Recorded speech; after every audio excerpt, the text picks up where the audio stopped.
नमस्कार दोस्तों, मेरा नाम स्वाति है। मिराकुलस मेडिटेशन चैनल में आप सबका मैं दिल से स्वागत करती हूँ। स्वाध्याय सीरीज में आज हम एक नए किताब के साथ प्रस्तुत हैं। इस किताब का नाम है द कॉन्वर्सेशंस विद महाअवतार बाबा जी, जिनको लिखा है मास्टर पल्लवी ने। महाअवतार बाबा जी के बारे में और जानने से पहले हम इस किताब की जो लेखिका हैं मास्टर पल्लवी, उनके बारे में जानकारी करेंगे। मास्टर पल्लवी का जन्म महाराष्ट्र में हुआ 23 सितंबर 1986 को। चेन्नई तमिलनाडु में मास्टर पल्लवी जब ग्रेजुएशन कर रहे थे तब उनके रूममेट की माताजी के द्वारा उनको पिरामिड मेडिटेशन के बारे में पता चला। अप्रैल 2006 से मास्टर पल्लवी रेगुलर मेडिटेशन करना शुरू कर दिया। मास्टर पल्लवी को महाअवतार बाबा जी के साथ पहली बार अनुभव 2009 में हुआ। मास्टर पल्लवी रेगुलर आनापानसती मेडिटेशन करते हैं। 2017 में पहली बार महाअवतार बाबा जी ने उनको मैसेज दिया कि 2018 में वो आएंगे और उनके जीवन की कहानी को बताएंगे। तो इस तरीके से 2018 में मास्टर पल्लवी जी ने महाअवतार बाबा जी को चैनल किया और इस किताब को दुनिया के सामने प्रस्तुत किया। महाअवतार बाबा जी और मास्टर पल्लवी के बीच में जो वार्तालाप हुआ, उसी को इस किताब का नाम दिया द कॉन्वर्सेशंस विद महाअवतार बाबा जी। इस धरती पर अनेक महाअवतार आ चुके हैं सत्य और धर्म की स्थापना करने के लिए। ऐसे अनेक महाअवतारों में से एक महान अवतार है श्री श्री महाअवतार बाबा जी। महाअवतार बाबा जी का जन्म दोस्तों तमिलनाडु के पेरंगीपेट्टई के प्रांत में 2000 साल पहले हुआ था। इनका जन्म तारीख है 24 मार्च 203 AD। महाअवतार बाबा जी को लोग अलग अलग नाम से जानते हैं। बचपन में उनका नाम नागराजन था। फिर लोग उनकी साधना को देख के बाबा जी बोलने लगे। कोई उन्हें महाअवतार बाबा जी बोलते हैं, कोई उन्हें क्रिया योगा बाबा जी बोलते हैं। इस तरह से लोग प्यार से अलग अलग नाम से बाबा जी को पुकारते हैं। बाबा जी आज भी जीवित हैं, चिरंजीवी हैं। जो भी साधक स्पिरिचुअलिटी में आगे बढ़ना चाहते हैं, उनको वो हमेशा मार्गदर्शन करते हैं। तो आइए दोस्तों, हमारे महाअवतार बाबा जी के बारे में और जानकारी करते हैं। फ्रेंड्स, अब हम महाअवतार बाबा जी के बचपन के बारे में जानेंगे कि बचपन में महाअवतार बाबा जी कैसे थे। बाबा जी की उम्र जब 9 साल की थी, तब वो अपने फ्रेंड्स के साथ खेल रहे थे। एक पेड़ के नीचे छांव में बातें कर रहे थे। उनको एहसास नहीं हुआ कि पास में एक कुआं है जहां पर वो बैठे थे। उन बच्चों में से एक लड़का था जिनका नाम था धमना। वो उस कुएं में गिर गया। ये दृश्य देखकर सारे बच्चे डर गए और चीखने चिल्लाने लगे, मदद की गुहार करने लगे, पर आसपास से कोई नहीं आया। बाबा जी से देखा नहीं गया कि उनका प्रिय मित्र धमना कुएं में गिर गया और मरने वाला है। बाबा जी ने तुरंत निर्णय लिया और बोला कि देखो, उस पेड़ से जो रस्सी बंधी हुई है उसको आप कुएं में डालो। इस रस्सी की मदद से मैं कुएं में जाऊंगा और धमना को बचाऊंगा। सभी बच्चों ने उस रस्सी को कुएं में डाला। बाबा जी धीरे धीरे उस रस्सी को पकड़ के कुएं में जाने लगे। बाबा जी ने देखा कि उनका जो फ्रेंड धमना है वो ठंडे पानी में ठिठुर रहा था, डर रहा था। बाबा जी ने अपने फ्रेंड को बोला, धमना डरो नहीं, मैं आपको बचाऊंगा। बड़ी मुश्किल से बाबा जी ने धमना को पूरी कोशिश लगाकर ऊपर पहुंचाया। इस पूरी प्रक्रिया में ये हुआ दोस्तों कि बाबा जी ने अपने बारे में तो कुछ भी नहीं सोचा और सारे बच्चे ये भी भूल गए कि बाबा जी को भी बचाना है। सारे बच्चों को पूरा ध्यान धमना को कैसे ऊपर लाना है उसी पे गया। इसके वजह से बाबा जी खुद पानी में डूब गए। जब पानी में वो डूब रहे थे तो बाबा जी को तैरना भी नहीं आ रहा था और वो सांस भी नहीं ले पा रहे थे। पहली बार 9 साल की उम्र में बाबा जी ने मौत को अपने करीब से देखा। बहुत डर गए थे वो, मदद की मांग कर रहे थे, पर समझ में नहीं आ रहा था कि उस अंधेरे कुएं में क्या करें। फिर उनके अंदर एक विचार आया, अगर मैं धमना को बचा सकता हूं तो मैं अपने आप को भी बचा सकता हूं। डरने के बजाय फिर उन्होंने अपने आप को मजबूत बनाया, हिम्मत से दिलासा दिया कि मैं अब क्या करूं।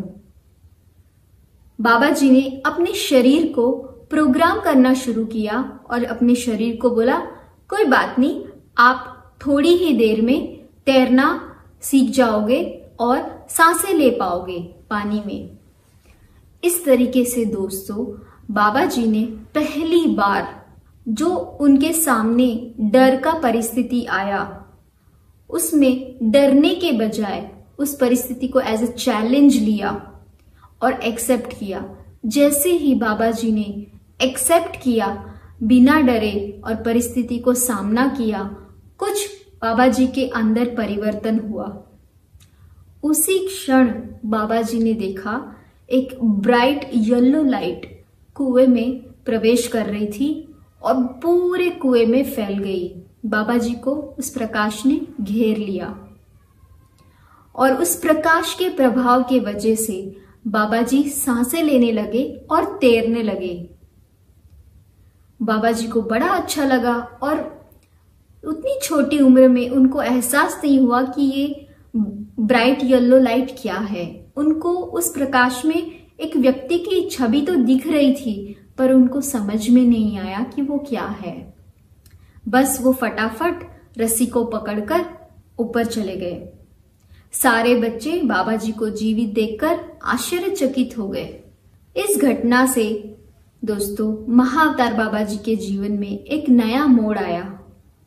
छोटी सी उम्र थी, उनको ये एनर्जीज के बारे में कुछ नहीं पता था, पर यस, उनको ये जरूर सीख मिली कि कोई भी कठिन परिस्थिति में हमें डरना नहीं चाहिए, उसका सामना करना चाहिए, उसको एज अ चैलेंज लेना चाहिए। जब हम किसी भी परिस्थिति को एक्सेप्ट करते हैं, तब हमेशा हमें एक रास्ता जरूर दिखता है। अब बाबा जी को धीरे धीरे एहसास होने लगा कि आगे उनके सामने बहुत और ज्यादा चैलेंजेस आने वाली है। इसी दौरान बाबा जी को सपना आया कि कुछ अनजाने लोग बाबा जी को किडनैप करके उनके परिवार और उनकी जगह से उनको दूर कर रहे हैं। और सपने में उन्होंने अलग अलग व्यक्तियों के चेहरे को देखा। बाद में बाबा जी को ये एहसास हुआ कि ये वो लोग थे जो उनके भविष्य में शिष्य बनने वाले थे। बाबा जी ने डर के मारे अपनी मम्मी को जाकर बोला कि माँ, मैंने ऐसा सपना देखा, कुछ लोग मुझे किडनैप करके लेके जा रहे थे। तब उनकी मम्मी ने बोला, बेटा ऐसा कुछ नहीं होता, तुम्हारा इमेजिनेशन है, वो तो सपना आया है तो अपने आप चला जाएगा। दोस्तों, बाबा जी ने बोला कि जो भी ड्रीम्स हमें आते हैं वो बहुत ही इम्पोर्टेंट है हमारे सोल जर्नी में इवोल्यूशन के लिए। कोई भी सपना वेग नहीं होता, हर सपने में कुछ ना कुछ हमें सीखने को मिलता है, कुछ ना कुछ मैसेज होता है।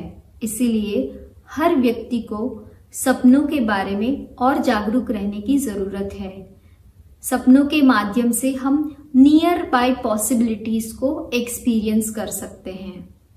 बाबा जी एक दिन जब भगवान शिव के मंदिर के पास अपने दोस्तों का इंतजार कर रहे थे, तो दो अनजाने लोग दूर से चल के आ रहे थे। बाबा जी को एक अजीब नजर से देख रहे थे। पास में आकर एक रुमाल को बाबा जी के नाक पे रख दिया। उस रुमाल के अंदर जो सुगंध थी उसकी वजह से बाबा जी बेहोश हो गए। अगले दिन बाबा जी ने अपने आप को एक बंद कमरे में पाया। उस बंद कमरे में कोई खिड़की भी नहीं थी जिससे बाबा जी वहां से भाग सके। 2 दिन तक बाबा जी को उस बंद कमरे में रहना पड़ा। उनको कोई खाना और पानी भी नहीं मिला। वो रोते रहे, चीखते चिल्लाते रहे मदद के लिए, पर कोई मदद करने नहीं आया। बाबा जी ने भगवान शिव को प्रेयर किया। तीसरे दिन वो किडनैपर्स आए और बाबा जी को एक बंगाली व्यक्ति को बेच दिया। वो बंगाली व्यक्ति बाबा जी को खरीद के बड़ा खुश हुआ और वो अपने घर तक लेके गया। जब बाबा जी घर पहुंचे तब वह दंपति बंगाली में बात कर रहे थे, तो उनको कुछ समझ में नहीं आ रहा था। पर एक बात तो बाबा जी को समझ में आ गया कि वो बहुत प्यारे थे और उनका बहुत देखभाल कर रहे थे। कितना भी प्यार और देखभाल करने के बावजूद भी बाबा जी अंदर से खुश नहीं थे।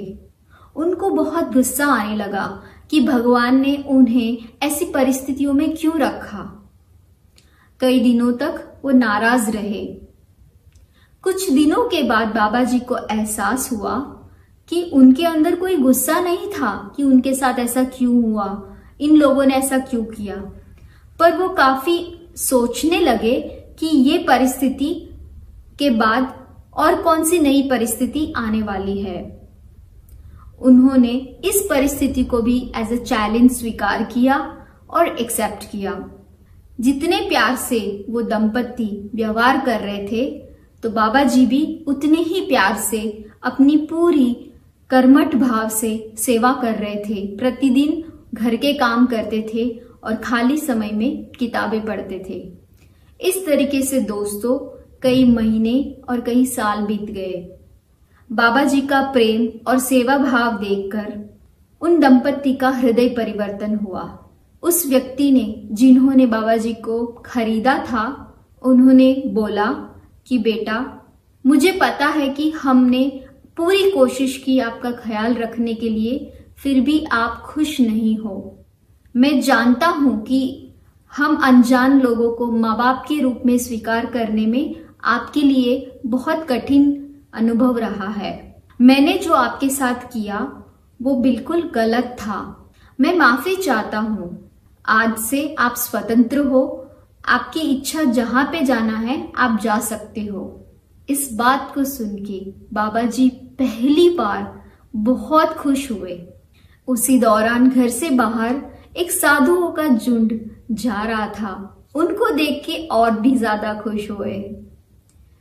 बाबा जी की आंखों की खुशी को वो बंगाली व्यक्ति समझ गया और बोला कि तुम एक साधारण बच्चे नहीं हो, तुम एक योगी हो। इस बात का मुझे पता था। जाओ, अपने दोस्तों के साथ मिलके जाओ। इस तरीके से बाबा जी वो जो साधुओं का झुंड था उनके साथ चल पड़े। आगे की कहानी जानने से पहले, जैसे मैंने दोस्तों आपको बताया कि इस किताब की लेखिका है मास्टर पल्लवी। बाबा जी ने अपनी जो कहानी है, जहां वे साधुओं के साथ मिल गए, वहां तक तो कहानी बता दी। उसके बाद 2 दिन तक मास्टर पल्लवी को कोई भी मैसेज नहीं दिया। मास्टर पल्लवी आश्चर्यचकित हो गई कि क्या बात हो गई, कोई मैसेज नहीं है, आगे की कहानी क्या है, ऐसा वो सोच रही थी। मास्टर पल्लवी उनके हस्बैंड कृष्णा बोम्मा रेड्डी के साथ बातें करने लगी। दोनों कुछ स्पिरिचुअल कॉन्सेप्ट्स के ऊपर इंटेंस डिस्कशंस करने लगे। एक संदर्भ में कृष्णा जी ने मास्टर पल्लवी को पूछा, वो सब तो ठीक है, डिफाइन योरसेल्फ। जब कृष्णा जी ने ऐसा बोला तब मास्टर पल्लवी को बड़ा गुस्सा आया और उन्होंने मन ही मन में सोचा, तुम होते कौन हो मुझे डिफाइन करने के लिए बोलने वाले। ऐसा सोचकर गुस्से में वो किचन में चली गई और काम करने लगी।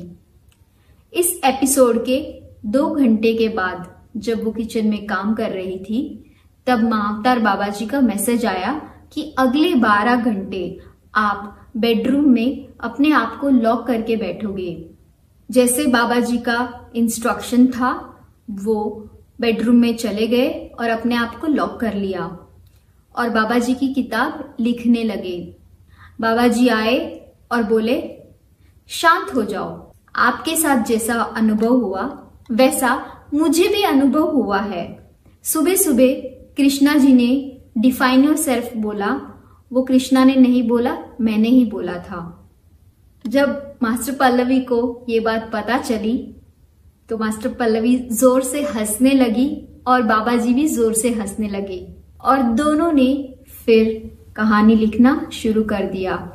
मास्टर पल्लवी जी ने महाअवतार बाबा जी को पूछा कि आगे क्या हुआ, जब आप साधुओं के झुंड में एक हो गए उसके बाद आपने क्या किया, आपको क्या अनुभव हुआ।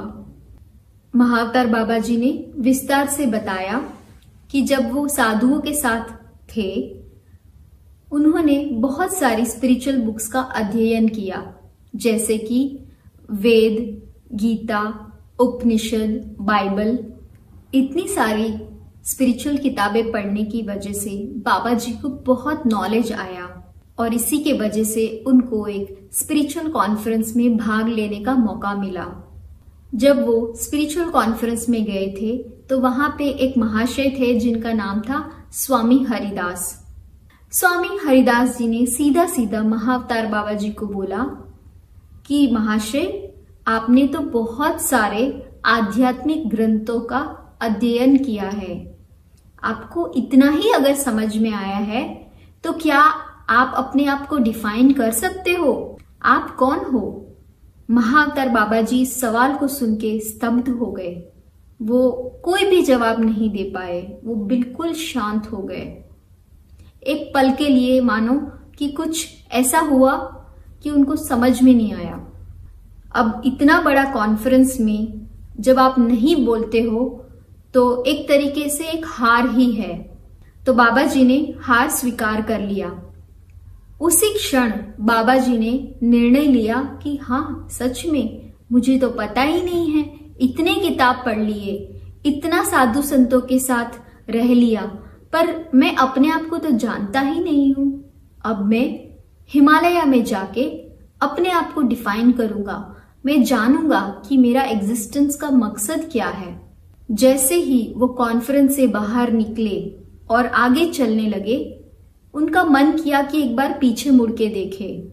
जैसे ही बाबा जी पीछे मुड़ के देखे तो हरिदास स्वामी जी बाबा जी को देख के हंस रहे थे। बाबा जी ने देखा कि हरिदास स्वामी जी के पीछे बहुत बड़ा भगवान शिव का छवि दिख रहा था। बाबा जी समझ गए कि वो जो सवाल पूछा था कि डिफाइन योर सेल्फ, वो हरिदास स्वामी जी ने नहीं पूछा था, भगवान शिव ने पूछा था। इस बात से उनको और तसल्ली हुई कि जो उनका डिसीजन था कि हिमालयाज में जाके वो और साधना करेंगे, वो बिल्कुल सच था और वो और विश्वास के साथ चल पड़े। ये जो घटना थी दोस्तों, इस घटना से बाबा जी का जो एक ईगो था कि बहुत आध्यात्मिक ग्रंथ से पढ़ के आया, वो शैटर हुआ और वो और उत्सुक हुए कि उनका रियल सेल्फ क्या है, उनका सोल का मकसद क्या है, और बहुत जुनून के साथ वो चलने लगे। इस घटना के समय बाबा जी की उम्र 27 इयर्स थी। उनके चेहरे पे जो ग्लो था, जो तेज था, और उनके अंदर एक जो फायर थी कुछ करके दिखाने की, उस फायर और उस उत्साह के साथ बाबा जी इतना चलते थे दिन और रात कि शहर शहर और स्टेट स्टेट कुछ ही दिनों में वो कवर करते थे। इस दौरान बाबा जी के साथ बहुत लोग जुड़े, पर लंबे समय तक वो बाबा जी के साथ नहीं रह पाए। बहुत शिष्य आए और बहुत शिष्य गए, पर बाबा जी के इतने सारे शिष्यों में से एक खास शिष्य का नाम है सारा। सारा के अंदर इतना प्यार था बाबा जी के प्रति कि उन्होंने बाबा जी को देखते ही बोला कि मैं आपका ही इंतजार कर रहा था, मुझे आप प्लीज स्वीकार कर लीजिए आपके शिष्य के रूप में। बाबा जी के मना किए बावजूद भी सारा ने बाबा जी को कन्विंस कर लिया और कई सालों तक बाबा जी की सेवा करी। सारा जहां जहां बाबा जी जाते थे वहां वहां जाते थे, उनका देखभाल करते थे। सारा और बाबा जी बद्रीनाथ तक पहुंचे। बद्रीनाथ के बाद बाबा जी ने ये सोचा कि आगे का रास्ता जो है वो बहुत कठिन है और उन्हें खुद ही आगे जाना चाहिए। बाबा जी ने सारा को बोला कि आप फिर से कोई साधुओं के समूह को ज्वाइन कर लो। सारा ने मना किया। फिर भी बाबा जी ने बोला कि देखो, ये हमारा कोई लास्ट मीटिंग नहीं है, हम फिर से मिलेंगे। तो इस तरीके से बद्रीनाथ के बाद बाबा जी अकेले माउंट कैलाश की तरफ प्रस्थान करने निकल पड़े और सारा वहां से अलग हो गए। रास्ते में बाबा जी को कभी खाना मिलता था, कभी खाना नहीं मिलता था, फिर भी बहुत कठिनाइयों के साथ उन्होंने आगे का रास्ता तय किया। उन्होंने हिम्मत नहीं हारी। बहुत समय कठिनाइयों का सामना करने के बाद वो माउंट कैलाश पहुंचते हैं दोस्तों। वहां पर वो देखते हैं कि एक बहुत बड़ा सुंदर पेड़ है और उसके नीचे एक पत्थर है। वो काफी अट्रैक्टिव लग रहा था बाबा जी को। तो बाबा जी ने सोचा अब कुछ नहीं करना है, अब सिर्फ ध्यान साधना करना है। बाबा जी वहां पे वो बैठ गए। शुरुआत में जब ध्यान साधना कर रहे थे तो उनको थोड़ा दिक्कत आया। अपने शरीर की जो जरूरतें होती है, खाना और पानी, पर धीरे धीरे उन्हें समझ में आने लगा कि जब हम अपने माइंड को कंट्रोल करते हैं तब हम बहुत ज्यादा कॉस्मिक एनर्जी को रिसीव कर पाते हैं। थोड़े समय के बाद बाबा जी को भूख लगना भी बंद हो गया क्योंकि वो इतना कॉस्मिक एनर्जी रिसीव करने लगे। इस तरह दोस्तों बाबा जी ने कई 3 साल तक लगातार ध्यान साधना किया। 3 साल के बाद बाबा जी ने मृत्युंजयी स्टेट को अचीव किया। मृत्युंजयी स्टेट दोस्तों एक ऐसी समाधि की स्थिति है जहां पर व्यक्ति को आगे जन्म लेने की जरूरत नहीं पड़ती। वो व्यक्ति जितने साल इच्छा रखता है उतने साल उसी शरीर में रहकर जी सकता है। बाबा जी ने इस मृत्युंजयी स्टेट को अचीव करने के बाद जिस पेड़ के नीचे बाबा जी ध्यान साधना इतने सालों से कर रहे थे, वही पेड़ भगवान शिव के रूप में प्रकट हुआ। भगवान शिव ने बाबा जी को बोला कि आपकी ध्यान साधना से आपने मृत्युंजयी स्टेट को पाया है। अब आपका मकसद इसी शरीर में रहते हुए बहुत सारी जो सोल्स हैं जो डार्कनेस में या अंधेरे में हैं, उनको गाइड करना है, उनके सोल को गाइड करना है सत्य की तरफ। तो बाबा जी ने इस बात को एक्सेप्ट कर लिया। अब मास्टर पल्लवी बाबा जी को एक सवाल पूछती हैं कि बाबा जी क्या आपकी कोई पास्ट लाइफ है? तो बाबा जी ने बोला हाँ, महाअवतार बाबा जी के जन्म पहले उन्होंने कई जन्म धरती पे ले चुके हैं। फिर मास्टर पल्लवी जी ने सवाल पूछा कि बाबा जी क्या आपकी कोई फ्यूचर लाइफ्स है? बाबा जी के बाद कोई नए जन्म आपने लिए हैं? तो बाबा जी ने बोला हाँ। तो इसी सवाल का जवाब देते हुए महाअवतार बाबा जी ने एक इंसिडेंट को शेयर किया। बाबा जी ने बताया कि जब वो हिमालयास में ध्यान कर रहे थे, एक बार उनको ध्यान करते वक्त भगवान बुद्ध आए और भगवान बुद्ध ने महाअवतार बाबा जी को पूछा, what is your role in this life? आपका इस जन्म में क्या रोल है? तब बाबा जी ने बोला मुझे नहीं पता, आप बताइए। तब भगवान बुद्ध ने बाबा जी को बोला कि आपने ध्यान साधना करके मृत्युंजयी स्टेट को अचीव किया है। आप इसी शरीर में रह के धरती के लोगों को गाइड कर सकते हो। मैं चाहता हूं कि साथ साथ में आप एनर्जी वर्क करना भी सीखे, जिससे आप इस धरती की वाइब्रेशन को बढ़ा सके। ऐसा बोलने के बाद भगवान बुद्ध ने अपने राइट हैंड को खड़ा करके गोलाकार में घुमाया। जैसे ही उन्होंने गोलाकार में घुमाया, एक नई दुनिया के लिए दरवाजा खुल गया। भगवान बुद्ध ने बाबा जी को बोला कि आप उसमें प्रवेश करें। जैसे ही बाबा जी उस नए दरवाजे में पैर रखते हैं, तो वो एक पूरी नई दुनिया में चले जाते हैं। बाबा जी धीरे धीरे चल के जा रहे हैं। थोड़ी ही दूर में बाबा जी ने देखा कि एग्जैक्टली लाइक अ मिरर बाबा जी के चेहरे जैसा ही एक सेम व्यक्ति खड़ा हुआ है, 10 फीट की हाइट में और बहुत सुंदर कपड़े और अलंकार के साथ खड़े हैं। दोस्तों, ये जो नया व्यक्ति बाबा जी की तरह दिख रहा है वो कोई और नहीं, उनका नाम है सैफोन। बाबा जी का फ्यूचर लाइफ, एक पैरेलल लाइफ जो सीरियस प्लैनेट में है।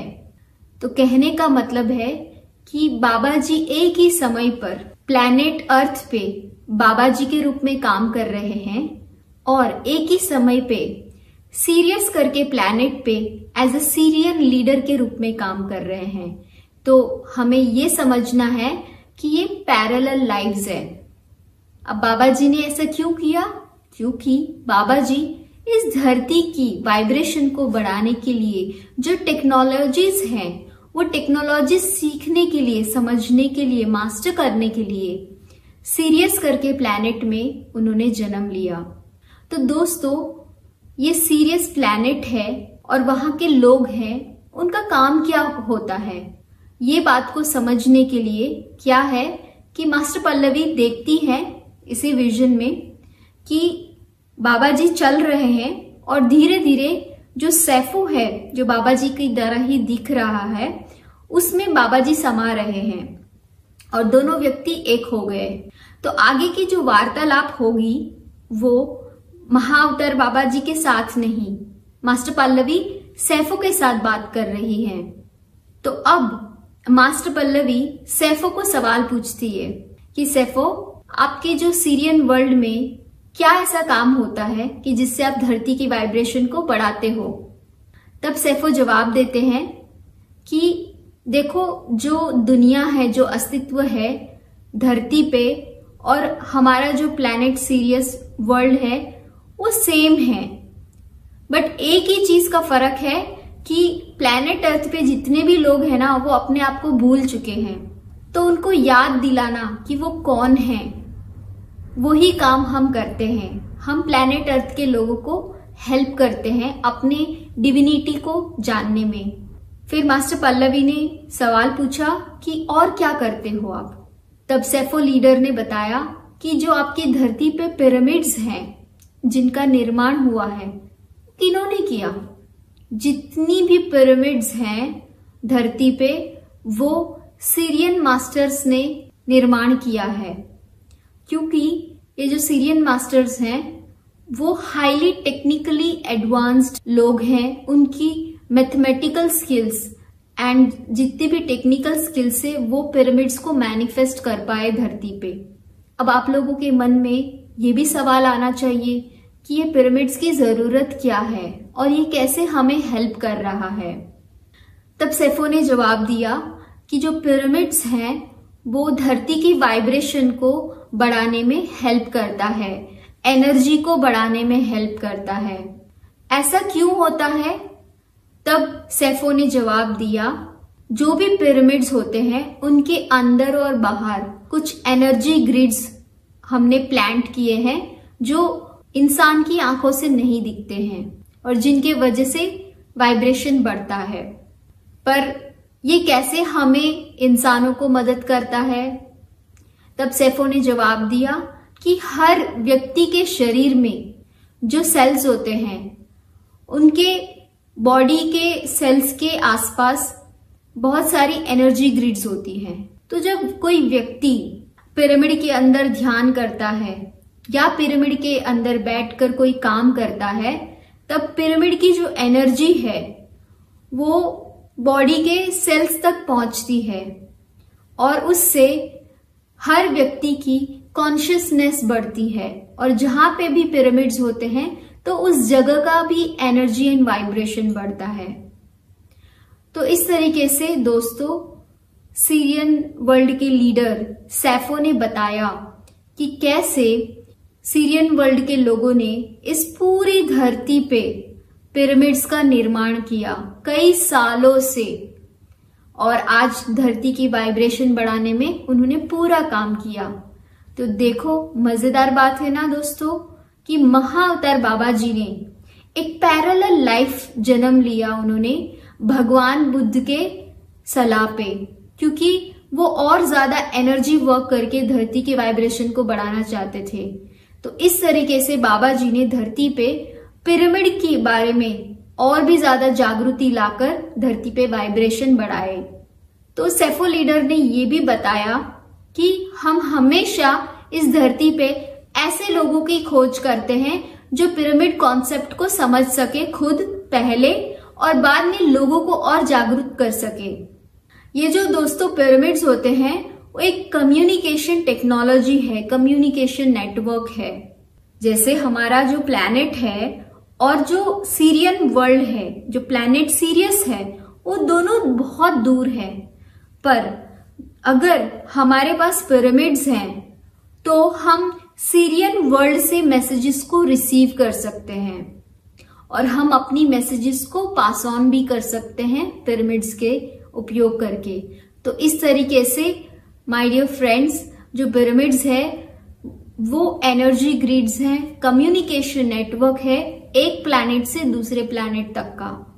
तो यहां तक हमें ये समझ में आया दोस्तों कि बाबा जी का जो एक पैरेलल लाइफ है जो सीरियस प्लैनेट में है, सीरियन लीडर के रूप में जिनका नाम है सेफोन, और उन्होंने अभी तक ये बताया कि धरती की वाइब्रेशन में पिरामिड्स हेल्प करती हैं। फिर सेफो ने ये भी बताया कि अपार्ट फ्रॉम पिरामिड्स वो डॉल्फिन के साथ भी काम करते हैं, क्योंकि डॉल्फिन भी एक ऐसे माध्यम है जो धरती के वाइब्रेशन को बढ़ाने में बहुत हेल्प करते हैं। तो इस तरीके से दोस्तों जो सेफो लीडर हैं उन्होंने बहुत सारे ऐसे बातें बताई कि कैसे वो प्लैनेट अर्थ की वाइब्रेशन को और एनर्जी को बढ़ाने का काम करते हैं। एक बड़ी मजेदार बात सेफो ने बताई मास्टर पल्लवी को। तो मास्टर पल्लवी ने बोला कि थोड़ा और बताइए, आपके जो प्लैनेट सीरियस है वहां पे लाइफ कैसा है। तो सेफो ने बोला कि हम लोग टेक्नोलॉजिकली बहुत ही एडवांस्ड है। आपकी धरती पे लोग टेक्नोलॉजी को यूज करते हैं और अपने आप को आराम के रूप में देखते हैं। मतलब कहने का मतलब टेक्नोलॉजी को उपयोग करके आराम करने का सोचते हैं। पर हमारे प्लैनेट में लोग टेक्नोलॉजी का उपयोग करके अपनी सोल इंटेलिजेंस को बढ़ाने का काम करते हैं। इसीलिए हमारी धरती पे हर व्यक्ति एनलाइटेंड है, सोल लेवल पे इवॉल्व है। दूसरा जो मेन डिफरेंस है कि धरती पे जो लोग टेक्नोलॉजी का उपयोग करते हैं वो मदर अर्थ की ब्यूटी को खराब करने के काम करते हैं, मदर अर्थ को और डिस्टर्ब करने का काम करते हैं। जबकि सीरियन वर्ल्ड में जितने लोग टेक्नोलॉजी उपयोग करते हैं वो सीरियन वर्ल्ड की जो ब्यूटी है वो बढ़ा के और भी सुंदर कैसे बनाए उस तरीके से वो सदुपयोग करते हैं। तो माय डियर फ्रेंड्स, हमने बहुत मजेदार बातें अभी तक जानी कि कैसे प्लैनेट सीरियस के जो मास्टर्स हैं, जो 7th डायमेंशनल है, वो लगातार पिरामिड्स के माध्यम से, डॉल्फिन्स के माध्यम से, कम्युनिकेशन टेक्नोलॉजीज के माध्यम से हमसे कनेक्टेड हैं और एवरीडे हमें हेल्प कर रहे हैं। तो इसका तो ये मतलब हुआ कि हम घर बैठे पिरामिड्स का उपयोग करके हम भी अपनी कॉन्शियसनेस को बढ़ा सकते हैं और बहुत ही जल्दी हम भी एनलाइटमेंट पा सकते हैं। तो my dear friends and my dear masters, अभी तक हमने जाना कि तमिलनाडु के एक छोटे से गांव में, पेरंगीपेट्टई गांव में, महाअवतार बाबा जी का जन्म नागराज के रूप में हुआ। कैसे कैसे उन्होंने जीवन की हर कठिन परिस्थितियों को एक चैलेंज के रूप में एक्सेप्ट करते हुए हिम्मत से कदम आगे बढ़ते रहे। 27 इयर्स की एज में उनको अपने लाइफ पर्पस का बारे में पता चला और वो हिमालयास के लिए निकल पड़े। बहुत सारे प्रिय शिष्य उनको मिले, फिर भी बाबा जी ने उनको बोला कि आप लोग वापस जाइए, मुझे अकेले हिमालयास जाना है। हिमालयास में बाबा जी ने कठिन ध्यान साधना करके, क्रिया योग करके उन्होंने 3 साल में मृत्युंजयी स्टेट को अचीव किया। बाद में भगवान शिव की सलाह से उनको समझ में आया कि उनका मकसद अब धरती की सोल्स को स्पिरिचुअल इवोल्यूशन में हेल्प करना है, गाइड करना है। और बाबा जी बहुत सारे सोल्स को गाइड करने का काम शुरू कर दिया।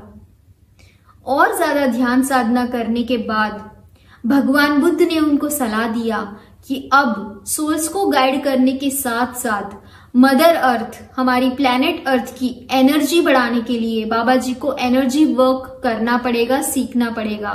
और उसके लिए महाअवतार बाबा जी ने एक पैरेलल लाइफ क्रिएट किया। कहां पर? सीरियस करके एक प्लैनेट पे। सीरियस प्लैनेट पे वो एज अ सैफोन सीरियन लीडर के रूप में वहां पे जन्म लेके काम करना शुरू किया। और पता चला कि पिरामिड्स एंड डॉल्फिन के माध्यम से और बहुत सारी डिफरेंट टेक्नोलॉजीज के माध्यम से सैफो लीडर और वहां के सीरियन मास्टर्स धरती की वाइब्रेशन को बढ़ाने के लिए कई हजारों सालों से काम कर रहे हैं मेरे प्यारे दोस्तों।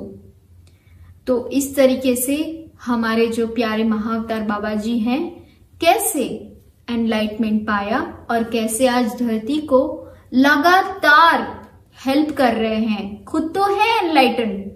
बाबा जी की एक ही इच्छा है कि धरती का हर एक व्यक्ति खुद एनलाइटन हो, ध्यान साधना करे और इस धरती की वाइब्रेशन को भी मेंटेन करे और हमेशा बढ़ाते रहे। तो मजेदार है ना दोस्तों, हमने जाना आज महाअवतार बाबा जी की जीवन की कहानी। और मुझे आशा है कि आपने बहुत सारी इंस्पायरिंग बातों को सीखा। इस किताब में दोस्तों बहुत और भी अद्भुत और नई बातें मैंने सीखी जो मुझे बहुत पसंद आई।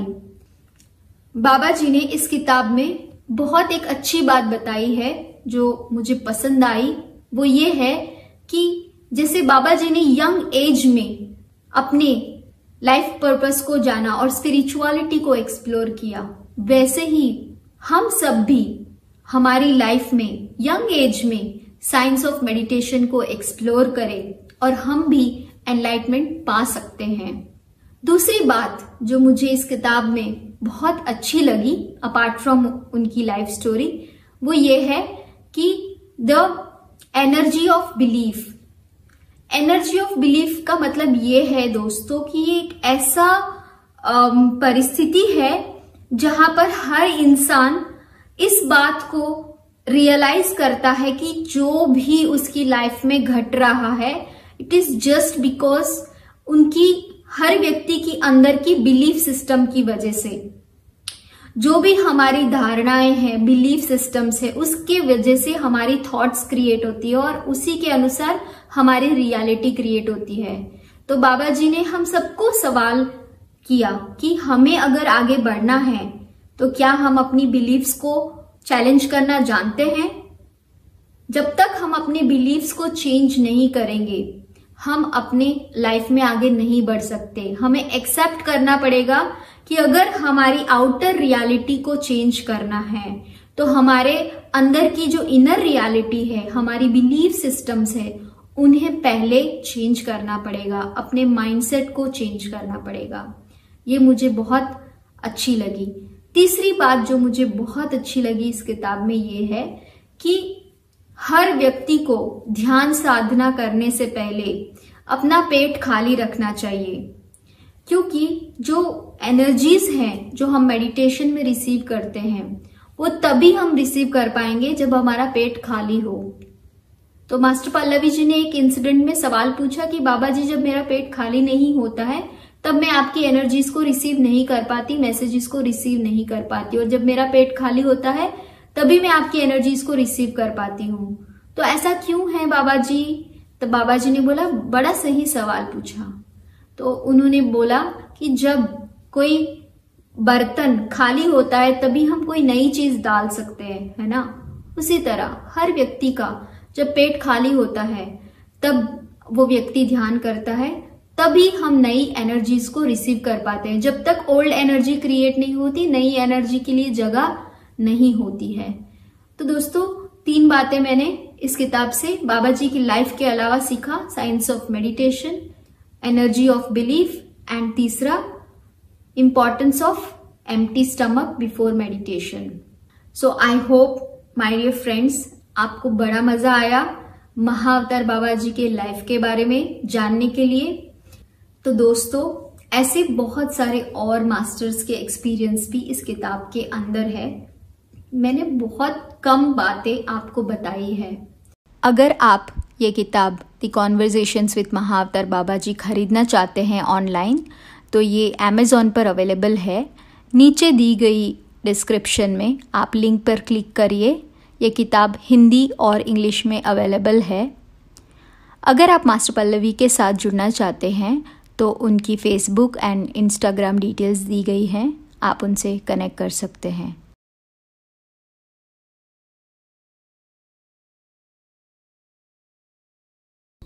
अगर आपको ये वीडियो अच्छा लगे तो please like, subscribe and share this videos with your friends and family. Thank you so much.